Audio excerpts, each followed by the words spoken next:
दोस्तों तव्हांखे ईद जूं लख लख मुबारकूं हुजनि, रोज़नि जूं ऐं तरावीह जूं ऐं जेको बि तव्हां अमल कयो आहे उन जूं, दीन ईमान जूं।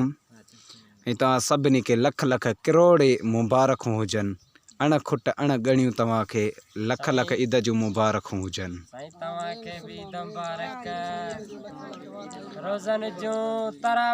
आमीन आमीन आमीन।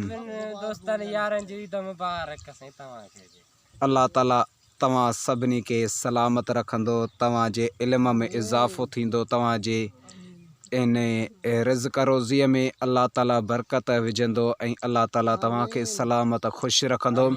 अल्लाह ताला तव्हांखे अञा बि जीअं रमज़ानुल मुबारक जे महीने में तव्हां नेक कम कंदो हुयो ऐं तव्हां निमाज़ूं पढ़ंदो हुयो, तव्हां तरावियूं पढ़ंदो हुयो, अल्लाह ताला खां इहा ई दुआ आहे त ओ मुंहिंजा मिठड़ा सुहिणा करीम रब, असां सभिनी खे अहिड़ी निमाज़ ऐं अहिड़ो सुहिणो क़ुरान करीम ऐं अहिड़ा नेक अमल करण जी तौफ़ीक़ अता फ़रमा ऐं असां सभिनी जे वालिदैन जी मग़फ़िरत अता फ़रमा ऐं असां सभिनी जे भाइरनि ऐं भेनरुनि जी बि मग़फ़िरत अता फ़रमा ऐं असां सभिनी जे जेके मुस्लमान भाइर हीअ दुनिया छॾे विया आहिनि, मुंहिंजा अल्लाह साईं उन्हनि जी बि मग़फ़िरत अता फ़रमा।